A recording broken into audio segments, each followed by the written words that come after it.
अस्सलाम वालेकुम दोस्तों, मीडिया को देखकर आपको लग रहा होगा कि जैसे हमास ने हथियार डाल दिए हैं, बस अब इसराइल जीत चुका है। लेकिन ऐसा नहीं है। हमास ने ऐसी वीडियो जारी कर दी है कि इसके बाद इसराइल की जानिब से ऐसा ऐलान आया है कि आप भी कहेंगे कि नहीं, वाकई हमास ये जंग जीत रहा है। साथ आपको बताएंगे कि कतर ने हमास को लेकर अमेरिका की बात मानने से साफ इनकार कर दिया है, शर्मिंदा करके रख दिया है अमरीकी वज़ीर ख़ारजा को। ये भी आपके सामने डिटेल्स रखेंगे। अब खबरें थीं कि फ़लस्तीन की सरहद के पास यानी कि गज़ा की सरहद के पास इसराइल ने टैंक्स पहुंचा दिए हैं, बख्तरबंद गाड़ियां पहुंचा दी हैं। अब बस ग्राउंड ऑपरेशन शुरू होगा। लेकिन ये विजुअल्स आपके सामने चल रहे हैं, कैसे हमास के कमांडर्स निकले हैं बंकर से और इसराइली टैंक्स पर हमला करते हैं। यहाँ पर हमास के लिए दोस्तों एक लाइक तो बनता है कि वो कैसे गज़ा को बचाने के लिए जंग में कूद पड़े हैं। अब गज़ा एक तो दुनिया के ऊपर है, यानी कि ज़मीन के ऊपर जो बिल्डिंग्स बनी हुई हैं, लोग यहाँ रिहाइश पजीर हैं, ये दुनिया देख रही है। लेकिन ज़ेरे ज़मीन भी हमास ने एक दुनिया बनाई हुई है जहाँ पर हमास के हथियार पड़े होते हैं। एक जगह से दूसरी जगह पर कैसे निकलना है, इस बंकर का रास्ता कैसे बंद करना है ताकि कोई दुश्मन इसको इस्तेमाल ना कर सके। यहाँ तक कि गज़ा से बाहर भी सरहदों तक ये बंकर्स बने हुए हैं, इसलिए इसराइल को मुश्किल हो रही है यहाँ पर ग्राउंड ऑपरेशन करने में। अब इस हमले के बाद हमास इसराइली टैंक्स कब्ज़े में ले लेता है और इसराइल के फ़ौजियों को भी कब्ज़े में लिया जाता है। और आखिर में आप देख सकते हैं कि इसराइली फ़ौजियों को यरगमाल बनाकर इन्हीं बंकर्स के ज़रिए वो अपने साथ ले जाते हैं। तो इस वीडियो ने दोस्तों खलबली मचा दी है इसराइल में भी और वेस्ट में भी। अब सवाल यहाँ ये है कि टैंक्स अब कहाँ हैं जो हमास ने कब्ज़े में लिए हैं। फिर कतर ने जो झटका दिया है अमेरिका को, वो भी आपके सामने रखेंगे। अब खदशा ज़ाहिर किया जा रहा है मगरिब की जानिब से कि हमास के हाथ टैंक्स लग चुके हैं इसराइल के, और हमास इनको अब इसराइल के ख़िलाफ़ ही इस्तेमाल में लेकर आएगा। इस खबर के बाद दोस्तों ये वीडियो आप देखें इसराइली प्राइम मिनिस्टर की, ये पहुंचे हैं अपने फ़ौजियों के पास जो इस ग्राउंड ऑपरेशन की तैयारी कर रहे हैं।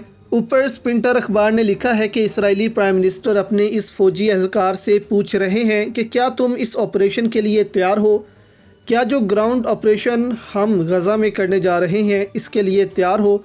इस पर सिपाही ने कहा कि बिल्कुल मैं तैयार हूं। लेकिन अंदर से दोस्तों इसराइली फ़ौजी घबराए पड़े हैं।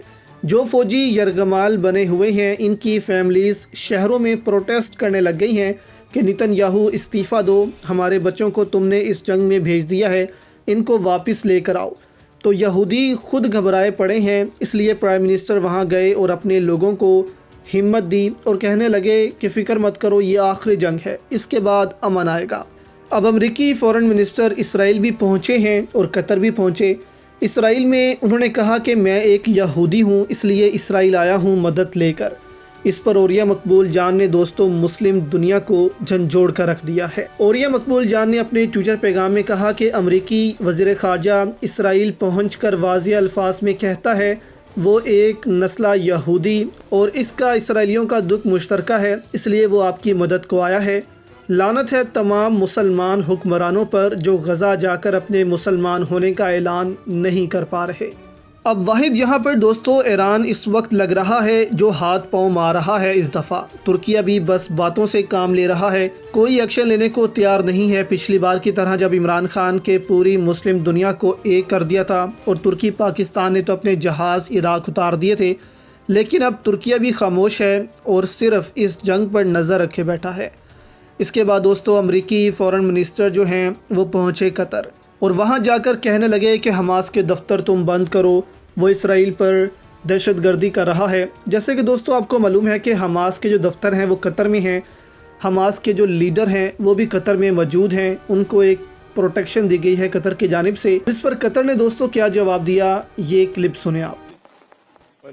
Regarding your question about Hamas political office in Doha, right now, actually this office, since it started, it's being used as a way of communicating and bringing peace and calm to the region, not to instigate any war. And this is the purpose of that office, as long as we are keeping the communication open right now and focusing on putting an end for this conflict, and this is useful. That will remain our main focus these days. Now our key focus for us in the state of Qatar, and I believe the United States sharing with us this objective, is how to put an end for this conflict, how to de-escalate, how to create humanitarian corridor, and how to get the hostages back safe. تو یہاں انہوں نے صاف انکار کیا کہ ہم Hamas کے دفتر بند نہیں کریں گے. یہ ایک راستہ ہے ان سے بات چیت کا. اگر یہ بند کر دیے تو کیسے حماس سے فلسطین سے رابطہ ہوگا؟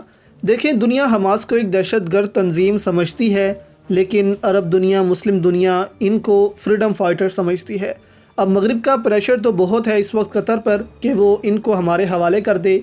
آپ کو یاد ہوگا الجزیرہ کی آزاد صحافت سے سعودی عرب UAE بھی غصے ہو گئے تھے اور قطر سے لا تعلقی کا اظہار کر دیا تھا. لیکن یہاں پر قطر پھر بھی ڈٹا رہا تھا کہ ہم اپنے موقف سے پیچھے نہیں ہٹیں گے، اور مجبوراً پھر سالوں بعد قطر اور UAE کو دوبارہ سے تعلقات بحال کرنے پڑے قطر کے ساتھ.